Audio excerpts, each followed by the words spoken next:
मेरे प्रिय, थोड़े से सवाल हैं, उनके संबंध में कुछ बातें समझ लेनी उपयोगी है।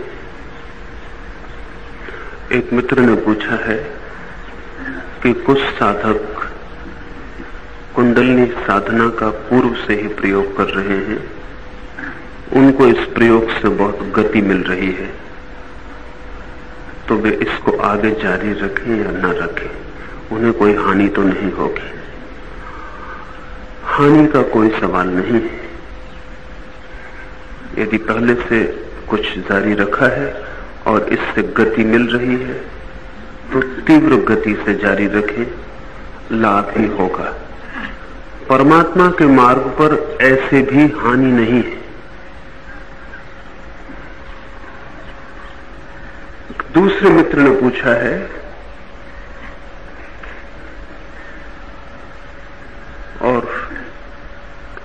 और भी 2-3 मित्रों ने वही बात पूछी है कि रोना, चिल्लाना, हंसना, नाचना कब तक जारी रहेगा।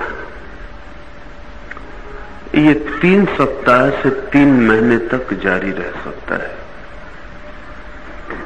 जो ठीक से प्रयोग को कर लेंगे 3 सप्ताह में रोना, हंसना, चिल्लाना विलीन हो जाएगा और पहले चरण से ठीक चौथे चरण में प्रवेश हो जाएगा। बीच के 2 चरण अपने आप गिर जाएंगे। जो ठीक से नहीं करेंगे, धीमे धीमे करेंगे, उन्हें 3 सप्ताह से लेकर 3 महीने तक का समय लग सकता है। लेकिन ये कोई सदा चलने वाली बात नहीं है। ये तो मन के विकार जब गिर जाएंगे तो अपने आप विलीन हो जाएगा। अब कितनी तीव्रता से आप विकारों को गिराते हैं, इस पर समय की लंबाई निर्भर करेगी। लेकिन अगर 3 महीने ठीक से प्रयोग किया तो आमतौर से 3 महीने में ये सब शांत हो जाएगा। फिर आप 1-2 गहरी श्वास लेंगे और तत्काल चौथे चरण में प्रवेश हो जाएगा। लेकिन ये तभी होगा जब आप पूरी तरह से ये बीच के 2 चरण कर डालें। इसमें जरा सी भी कंजूसी की तो वर्षों लग सकते। सवाल उलीझ के फेंक देने का है अपने भीतर से। दूसरे 2-3 मित्रों ने पूछा है कि ये रोना, चिल्लाना बड़ी कठिनाई देगा घर के लोगों को, पड़ोसियों को। शुरू में देगा, 1 दिन देगा, 2 दिन देगा। आप खुद ही जाके उनसे पहले ही प्रार्थना कराएं कि घंटे भर में ऐसा करूंगा, आप घंटे भर के लिए क्षमा कर दें। पहले ही कहा है, इसके पहले कि वो आपसे पूछे कि क्या कर रहे हैं। और चूंकि ये प्रयोग एकदम नया है, इसलिए थोड़ा समय लगेगा। अभी कोई बगल में भजन करने लगता है जोर से तो किसी को तकलीफ नहीं होती। कोई जोर से राम राम जपने लगता है तो आप समझते हैं ध्यान कर रहा है। 1-2 वर्ष के भीतर मुल्क में लाखों लोग इसे करेंगे और लोग समझ लेंगे कि ध्यान कर रहे हैं। अभी शुरू में जो लोग करेंगे उन्हें थोड़ी अड़चन है। शुरू में कुछ भी करने में थोड़ी अड़चन होती है, पर वो 1-2 दिन की बात है। अभी भी मुल्क में हजारों लोगों ने करना शुरू किया है। 1-2 दिन आसपास के लोग उत्सुक होते हैं, फिर भूल जाते हैं। और आपके व्यक्तित्व में जो अंतर पड़ने शुरू हो जाएंगे 3 सप्ताह के भीतर ही, वो भी उनको दिखाई पड़ेंगे। आपका रोना चिल्लाना ही दिखाई नहीं पड़ेगा। और अगर आपने प्रयोग ईमानदारी से किया है तो आपके पड़ोसी बहुत ज्यादा दिन तक प्रयोग से बच ना सकेंगे। वो प्रयोग उन्हें पकड़ना शुरू हो जाएगा। इसलिए आपके रोने चिल्लाने को आप बहुत परेशानी से न लें, बल्कि वो भी हितकर होगा। पास के लोग आके पूछेंगे तो पूरा ध्यान उनको समझा दें और उनको कहें कि आप भी कल साथ बैठ जाएं।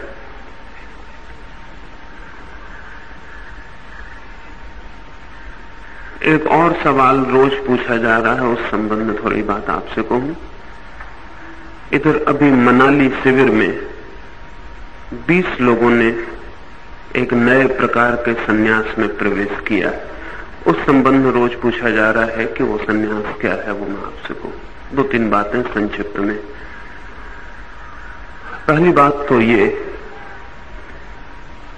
कि सन्यास जैसा आज तक दुनिया में था, अब भविष्य में उसके बचने की कोई संभावना नहीं, वो नहीं बच सकेगा।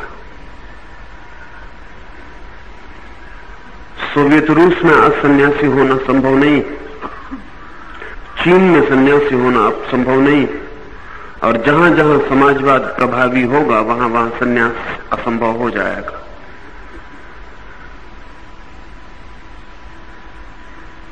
जहां भी ये ख्याल पैदा हो जाएगा कि जो आदमी कुछ भी नहीं करता है उसे खाने का हक नहीं है, वहां सन्यास मुश्किल हो जाएगा। आने वाले 50 वर्षों में दुनिया में बहुत सी सन्यास की परंपराएं एकदम विदा हो जाएंगी। चीन में बड़ी बौद्ध परंपरा थी सन्यास की, वो एकदम विदा हो गई। तिब्बत से लामा विदा हो रहे हैं, वो बच नहीं सकते।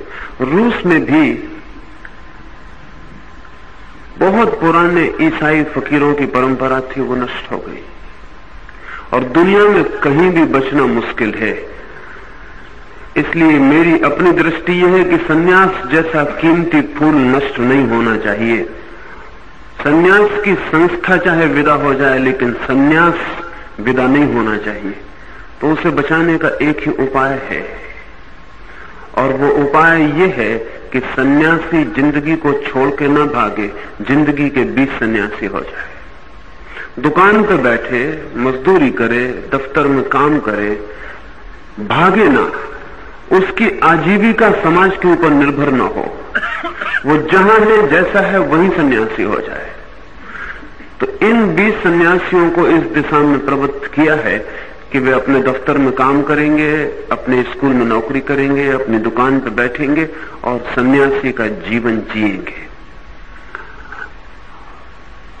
इसका परिणाम दोहरा होगा।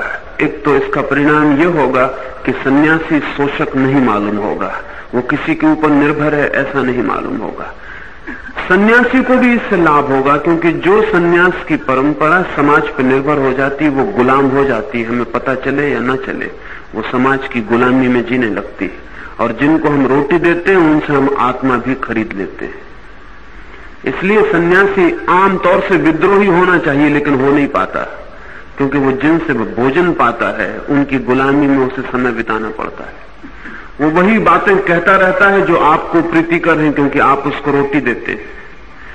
सन्यास एक क्रांतिकारी घटना है। उसके लिए जरूरी है कि व्यक्ति भीतरी रूप से, आर्थिक रूप से अपने ही ऊपर निर्भर हो। तो एक तो सन्यास को घर घर में पहुंचाने का मेरा ख्याल है। इसका दूसरा गहरा परिणाम यह होगा कि जब सन्यासी घरों को छोड़ के भाग जाता है तो सन्यासी से जो फायदा संसार को होना चाहिए वो नहीं हो पाता। अच्छे लोग जब संसार छोड़ देते हैं तो संसार बुरे लोगों के हाथ में पड़ जाता है, इससे नुकसान हुआ है। मैं मानता हूं कि किसी आदमी की जिंदगी में अच्छाई का फूल खिले तो उसे ठेठ बाजार में बैठा होना चाहिए कि उसकी सुगंध बाजार में फैलनी शुरू हो, अन्यथा वो तो भाग जाएगा, दुर्गंध फैलाने वाले जम के बैठे रहेंगे। तो सन्यासी को घर घर में वो वेश परिवर्तन कर ले, वो अपनी सारी वृत्तियों को परमात्मा की ओर लगा दे, लेकिन छोड़ के न भागे। बल्कि अब जिस घर का काम कल तक वो सोचता था मैं कर रहा हूं, अब परमात्मा का उपकरण बन के उस घर का काम किया चला जाए।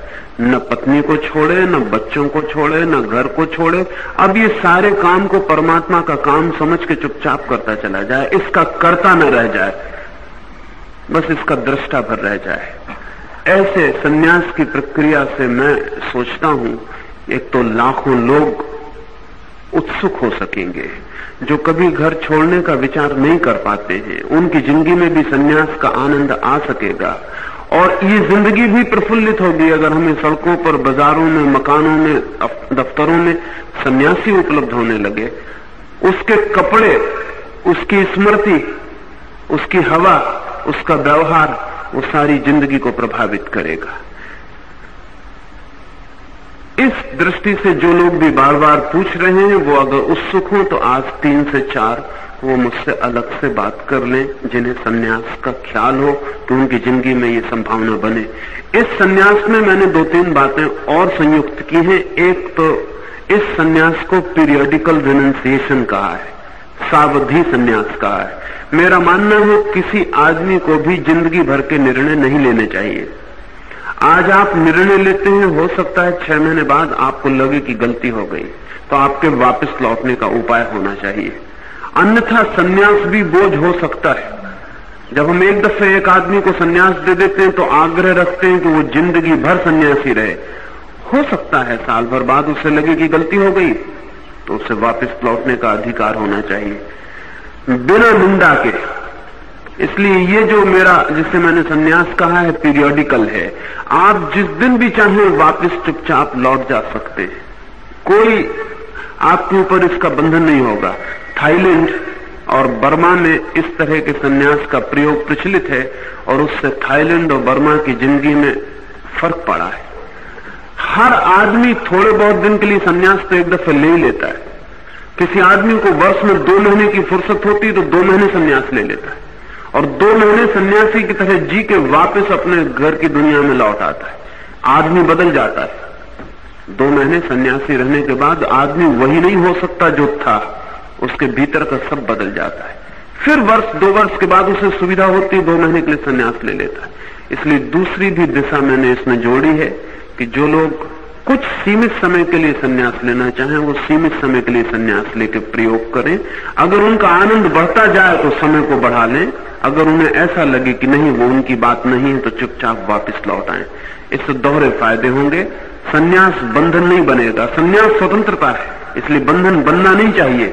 अभी हमारा सन्यासी बिल्कुल बंधा हुआ कैदी हो जाता। और दूसरी बात,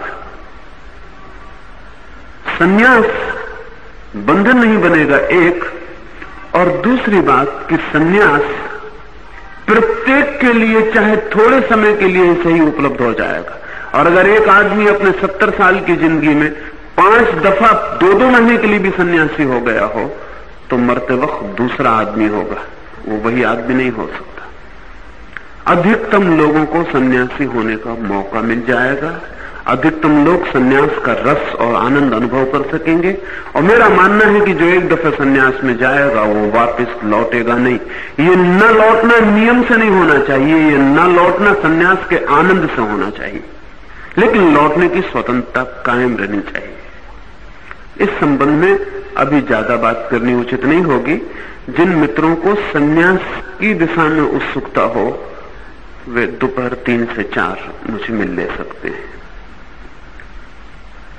कुछ शायद 10-5 नए मित्र होंगे तो मैं 2 मिनट आपको प्रक्रिया दोहरा दूं, फिर हम ध्यान के प्रयोग के लिए बैठे। ध्यान का ये प्रयोग संकल्प का, विल पावर का प्रयोग है। आप कितने संकल्प से लगते हैं इसमें उतना ही परिणाम होगा। अगर इंच भर भी आपने अपने को बचाया तो परिणाम नहीं होगा। इसमें पूरा ही कूदना पड़ेगा, इसमें बचाव से नहीं चल सकता है। और प्रक्रिया ऐसी है कि आप पूरे कूद सकते हैं, कठिनाई नहीं है। उसके 3 चरण हैं। पहले चरण में आपको तीव्र श्वास 10 मिनट तक लेनी है। इसे बढ़ाते जाना है, तेज करते जाना है। इस भांति श्वास लेनी है कि आपको दूसरा कुछ स्मरण ही न रह जाए, बस श्वास ही रह जाए। सारा प्रयोग 10 मिनट आप भूल जाएं सारी दुनिया को, और जो जोर से श्वास लेगा वो भूल जाएगा।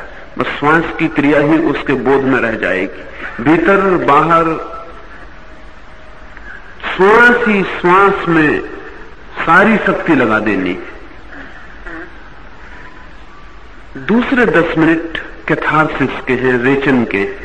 दूसरे 10 मिनट में नाचना, कूदना, चिल्लाना, रोना, हंसना, जो भी आपको आने लगे उसे पूरी ताकत से करना है। 10-5 मित्रों को जिन्हें ना आए अपने आप, उन्हें अपनी ओर से जो भी सूझे वो शुरू कर देना। नाचना लगे नाचना, चिल्लाना लगे चिल्लाना, और प्रयास मत करें, बस शुरू कर दें। कल 2-3 मित्र आए, उन्होंने कहा हम प्रयास करते हैं लेकिन होता नहीं। प्रयास की जरूरत नहीं, उछलने के लिए कोई प्रयास करना पड़ेगा, शुरू कर दें। प्रयास की कोई फिक्र ना करें। जैसे ही आप शुरू करेंगे धारा टूट जाएगी और सहज हो जाएगा, और 1-2 दिन में आप पाएंगे कि वो अपने आप आने लगा। हमारे मन में बहुत से दमन इकट्ठे हैं, बहुत से वेग इकट्ठे हैं, वो गिर जाने चाहिए। भीतर शक्ति का जन्म होगा, पूरा शरीर इलेक्ट्रिफाइड हो जाएगा, कंपित होने लगेगा।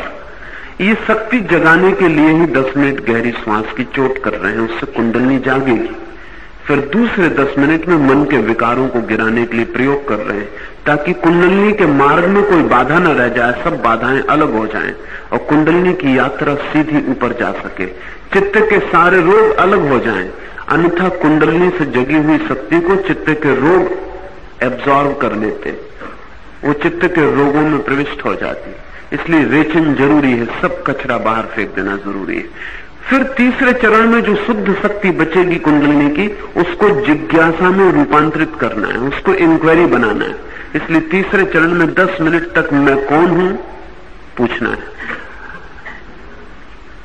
आज तो आखिरी दिन है, इसलिए मन में मत पूछें, पूरे 10 मिनट पूरी शक्ति लगा के जोर से चिल्ला के पूछें। इतने जोर से पूछें कि आपको और दूसरी बात ख्याल में ही आने की सुविधा न रह जाए कि कुछ और विचार, कोई और जगत भी है। बस मैं कौन हूं इसमें डूब जाएं। किन्हीं को अगर हिंदी की जगह मराठी में पूछना सुविधाजनक पड़ता हो तो वो मराठी में पूछ सकते हैं, ये सवाल नहीं है। अगर उनको मराठी सुविधाजनक पड़ती है तो वो उसमें ही पूछे। जिस भाषा में आपके हृदय की गहराई है उसी भाषा में पूछे। 10 मिनट पूरी शक्ति लगा के पूछना है। इन 30 मिनट में अपने को बिल्कुल थका डालना है, जरा भी बचाना नहीं है, रोकना नहीं है। और आखिरी 10 मिनट में मौन प्रतीक्षा करनी है, वो साइलेंट अवेटिंग के वक्त। वही 10 मिनट असली है। ये 30 मिनट तैयारी है, वो 10 मिनट असली है। उन 10 मिनट में गहरी शांति, आनंद, गहरे प्रकाश और बहुत तरह के अनुभव होने शुरू होंगे। इस प्रयोग को चाहे तो 10-10, 5-5 मित्रों के ग्रुप बना लें और कहीं एक जगह इकट्ठे होकर करें, तो एक एक व्यक्ति को जो अड़चन होती है वो नहीं होगी। जो भी 10-5 मित्र किसी एक घर में इकट्ठे हो जाएं, वहां प्रयोग करें। 21 दिन साथ कर लें, फिर बैठ के अकेले में घर करने लगे। ये चिल्लाना रोना धीरे धीरे कम हो जाएगा और शांति बढ़ती जाएगी। और एक 3 महीने में आपके भीतर सतत धारा बहने लगेगी शांति की, आनंद की, और चारों ओर परमात्मा प्रत्यक्ष होने लगेगा। ऐसा नहीं कि कहीं खड़ा हुआ मिल जाएगा, नहीं, जो भी दिखाई पड़ेगा वो परमात्मा का रूप ही मालूम होने लगेगा। अब हम प्रयोग के लिए खड़े हो जाएं। जिन मित्रों को बैठ के करना हो वो मेरे पीछे आ जाएंगे।